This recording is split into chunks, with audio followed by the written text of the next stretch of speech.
Hi, welcome back to Historical Terminology.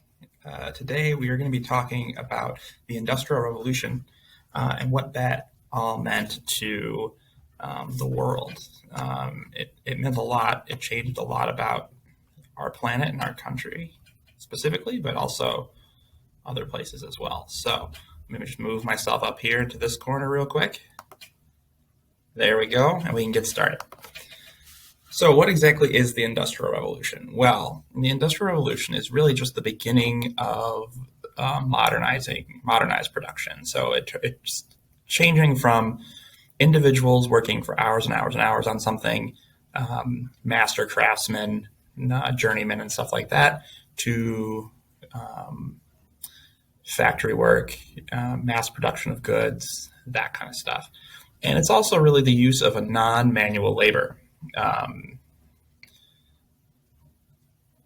So in favor of machine powered production, right? So we're using energy from rivers or from other sources of fuel to fuel our industry at this point. Areas that underwent the Industrial Revolution experienced large social, economic, and political changes. And the Industrial Revolution is still happening. It's not something that happened a long time ago and is now over. It's still happening in countries around the world. There's a lot of countries that have not completed or fully gone through the Industrial Revolution. So this is not. This is still an ongoing process that has continued to happen since it began.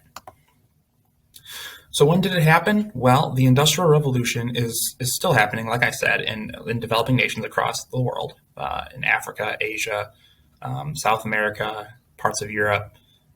So it's still happening. It's not something that happened and went away. But it started in England in about the mid-1700s when engines powered by running water or steam were invented. So we were able to make the first water mills, and that's what ended up powering this shift in production means. These inventions greatly increased production of goods, and it really kind of pushed us past what we thought the human limit of production was. So before, right, a master craftsman would take, like a couple days to make a chair or something like that. Now he can make those chairs in, a couple hours. We used to take someone a long time to make one shirt. Now it takes a few minutes. Like those sorts of things are the kind of changes we're talking about. So where did it happen? Like I said earlier, right, the first nation to really undergo this process. I'm going to move it over here. Hold on. I'm going to move me. Come here, me. There I am.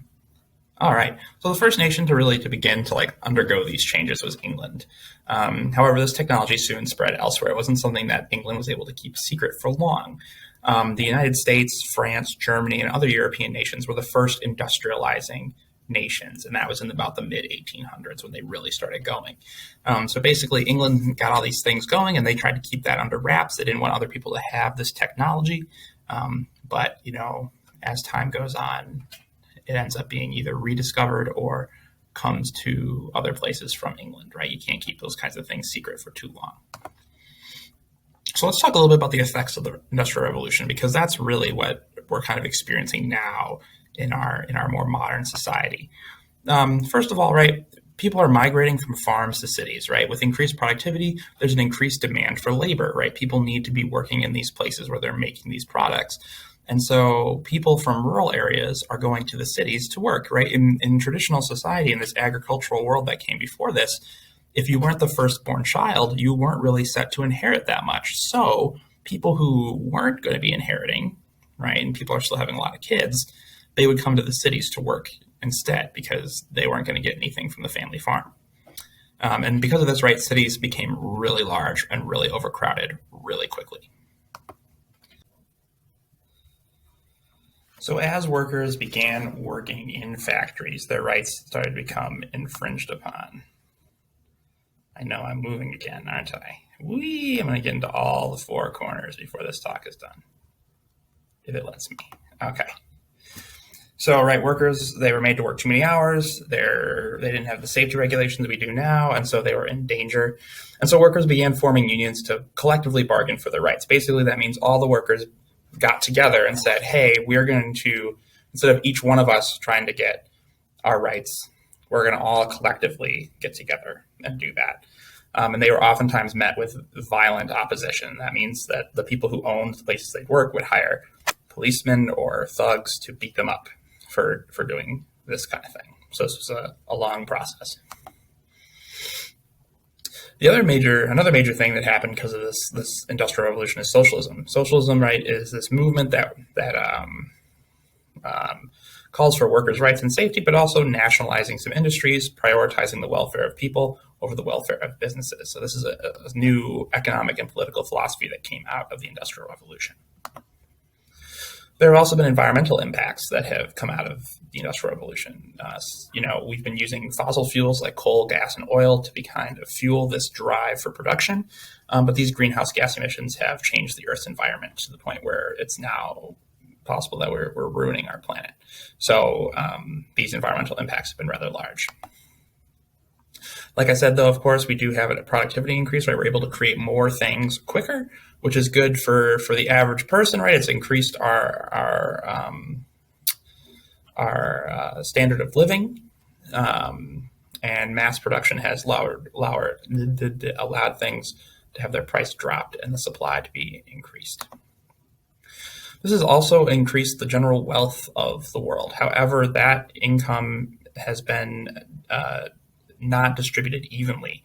The wealthy grow wealthier, right? Owning factories means that you don't have to actually labor to produce your wealth anymore. Other people are producing for you to earn money, right? But the people who are doing the producing now are not the ones getting the money out of this. So there's a disparity in income now.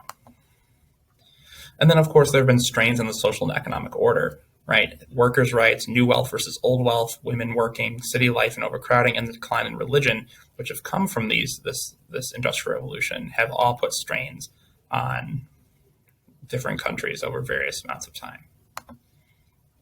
Here's my resource for the background I had there, because it's pretty nifty, and I want to make sure I credited it. And then thanks again for watching this video about the Industrial Revolution. I hope you learned something and it sparks your interest to search further. Next time, we'll talk about something new, something historical, something fantastic, and it'll be great. Can't wait to see you. Bye.